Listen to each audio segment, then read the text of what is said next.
Fan, on a, comme tous les lundis, du pain sur la planche. Beaucoup de nos auditeurs se sont couchés inquiets. Il y avait des rumeurs, plusieurs articles qui parlaient d'une attaque imminente des Iraniens sur le sol israélien. Alors, premier point, avant de s'intéresser à l'analyse, Stéphane, tout va bien pour le moment, aucune frappe à signaler. Non, rien du tout. C'était une nuit très calme. Bon, on n'a de nouveau pas beaucoup dormi, mais rien à signaler pour l'instant. La tension persiste. Mais là, c'était effectivement moins une, parce que c'était quand même articulé sur des informations solides, recueillies par les satellites, les drones et autres hélicoptères.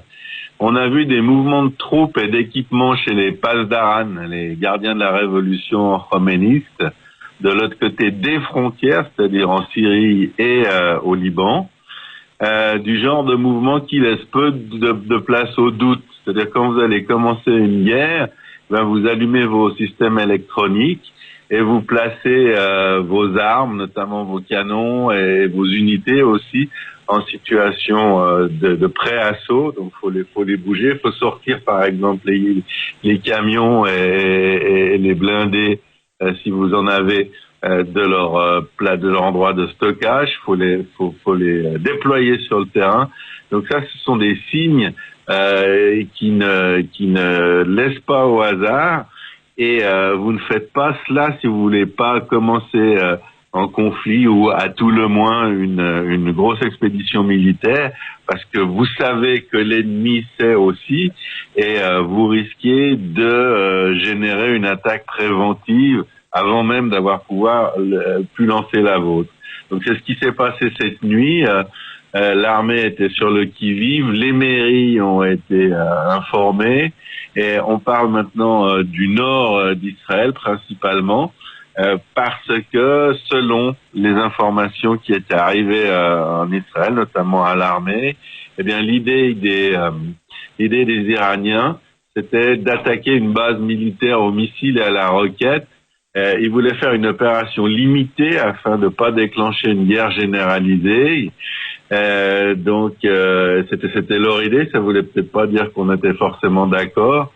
Et puis en même temps, Jim, leurs alliés, notamment les milices chiites irakiennes qui sont sur le sol de Syrie, qui sont un peu les supplétifs des Pasdaran, et puis surtout le Hezbollah libanais, qui, en dépit du fait qu'il y avait des élections générales hier au Liban, essayait d'être discret et aidait également à la préparation de cette attaque.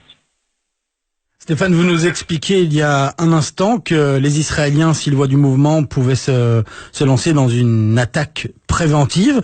Pourquoi ce n'a pas été le cas? Et surtout, du coup, pourquoi les Iraniens ont allumé tout leur système pour risquer une frappe préventive, pour ne pas attaquer au final? Ouais, parce qu'on a joué la dissuasion. Ce qu'on leur a dit, c'est que j'étais pas dans la conversation téléphonique évidemment, mais je suis assez près des choses pour vous dire le sens général de ce qui s'est dit. Ils ont dû recevoir un message selon les termes: si vous vous livrez à la moindre attaque d'une position militaire ou d'une agglomération israélienne, il n'y aura plus un soldat vivant iranien en Syrie, par exemple. Et ça, c'est le genre d'informations qui les ont nettement refroidis, parce que ils savent qu'on a les moyens de le faire. On peut pas non plus chasser tous les lièvres tout le temps. Et quand ils se sont déployés en vue d'une attaque d'Israël, eh bien, il y avait des soldats et des miliciens à peu près partout, pas forcément avec de l'armement lourd, parce qu'ils n'en disposent pas. Et on aurait dû se mettre à chasser des petites troupes de 2 ou 3 Iraniens ou Hezbollahis, et ça nous intéresse pas. Et de l'autre côté, effectuer une frappe préventive sur des grosses bases et tuer des centaines de soldats iraniens, ça nous intéresse pas non plus, parce que ça évidemment ça attise les flammes. Donc cette fois, l'état-major israélien a opté pour la dissuasion en disant OK, de toute façon on peut pas défendre complètement le territoire. Si des fous veulent attaquer à la mitrailleuse lourde ou aux obus de mortier une de nos bases, on peut simplement se défendre. Mais on vous promet que dans les 5 minutes après, vous allez prendre une gifle dont vous allez vous souvenir. Et puis d'après les informations recueillies auprès des reporters de la MENA, eh bien le guide suprême iranien, Khamenei, se serait mêlé lui-même des préparatifs et aurait annulé l'attaque parce qu'ils ont peur. Et on a plusieurs informations qui viennent d'Iran. Après le coup du Mossad qui a ramené en Israël toute la documentation dont on a déjà abondamment parlé, eh bien, les Iraniens sont dans une peur panique d'être tout le temps écoutés, d'être suivis. Ils ont l'impression, à notre avis, c'est même plus qu'une impression, c'est une réalité, qu'on épie leurs moindres gestes, qu'il y a à la fois des agents humains, mais également beaucoup de matériel électronique qui nous informent de leurs projets et qui se rendent bien compte que c'est un petit peu le pot de terre contre le pot de fer et que les menaces qu'ils émettent à notre endroit ne sont pas très crédibles parce qu'on l'a déjà dit souvent dans cette émission, ils n'ont pas de chars, ou pas beaucoup, ou pas modernes, ils n'ont pas d'aviation, ou une aviation qui date d'il y a 50 ans, de la période du Shah d'Iran. Leurs missiles sont pas au point, ils ont essayé d'en tirer sur la Syrie. Ils ont tiré 6 missiles sur une cible. Il y en a 3 qui sont tombés en Irak et pas en Syrie. Et puis les autres ont totalement loupé leur objectif. Alors quand ils savent que les missiles israéliens ont une précision avérée, on l'a vu ces dernières semaines, de l'ordre de moins de 30 cm de l'impact, et puis qu'on a beaucoup de missiles et qui fonctionnent bien, eh bien, on imagine qu'avant de se lancer dans une aventure militaire, eh bien, ils y réfléchissent à 2 fois. Surtout, ce qu'ils voulaient faire, Jim, c'était de venger les victimes de l'attaque sur la base T4, l'aéroport militaire à partir duquel ils ont envoyé le drone bourré d'explosifs le 10 février dernier. Mais depuis, il y a eu des centaines d'Iraniens morts en plus lors d'autres attaques israéliennes. Aujourd'hui, ça a été dévoilé. On en a aussi parlé dans le nord de la Syrie, à Alep et à Hama. Donc, il reste simplement d'alourdir leur bilan de perte de soldats. Et puis, en fin de compte, ils n'ont pas les moyens de soutenir en conflit avec Israël. Et je crois que cela, le guide suprême, Khamenei, l'a bien compris. Stéphane, il y a une rencontre diplomatique au sommet entre Benyamin Netanyahou et Vladimir Poutine. Alors, le sujet d'un conflit avec l'Iran va évidemment être abordé. Est-ce qu'il y aura des avancées lors de cette discussion ? On n'en sait rien parce qu'avec Poutine, il y a 2 problèmes. C'est que il n'a pas forcément la même logique que nous. Et quand je dis que nous, je parle des Occidentaux. Et puis la deuxième chose, c'est qu'il n'est pas crédible. Ça fait partie depuis longtemps de la manière de négocier des Russes et des Soviétiques.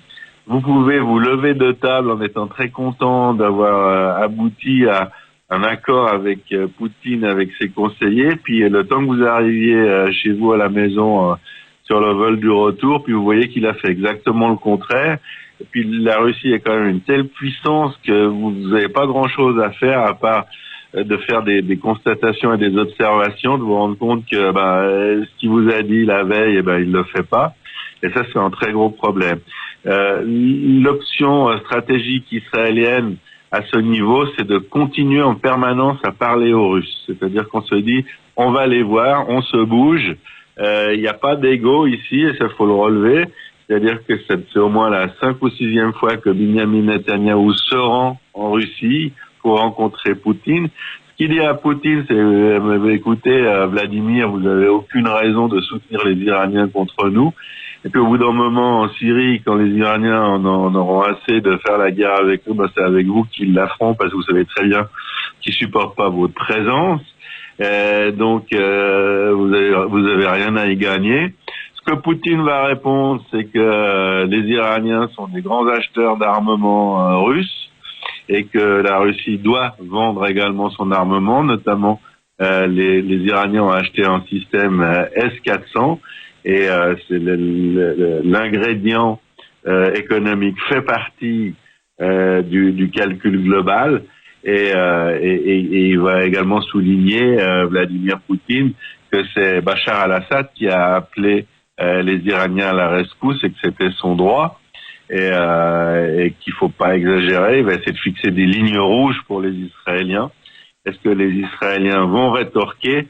c'est que les lignes rouges, on comprend ce que vous faites. La ligne rouge, ça veut dire un point à ne pas dépasser pour ne pas impliquer l'armée russe dans le conflit entre Israël et l'Iran sur le sol syrien.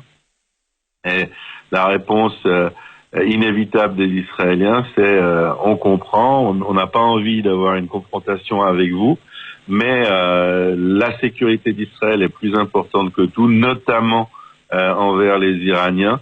Et chaque fois qu'on va avoir une préparation des Iraniens en vue de nous agresser, on va intervenir. Et si ça vous plaît pas, si vous voulez essayer de nous barrer le chemin, vous vous mettrez en situation de confrontation avec nous aussi. Et les Russes savent très bien ce que ça veut dire. En tout cas, au niveau d'un premier choc, ils auraient à essuyer les pots cassés. Ça les intéresse pas non plus. Ils n'ont pas non plus d'intérêt stratégique à entrer en conflit avec Israël. Donc, c'est une discussion très serrée. Et peut-être qu'il y aura une proposition de la part des Russes, de la part de Vladimir Poutine, c'est-à-dire une sorte de statu quo par lequel les Russes s'engageraient, avec la valeur de l'engagement dont je viens de parler, à ce que les Iraniens n'attaquent pas à partir de Syrie.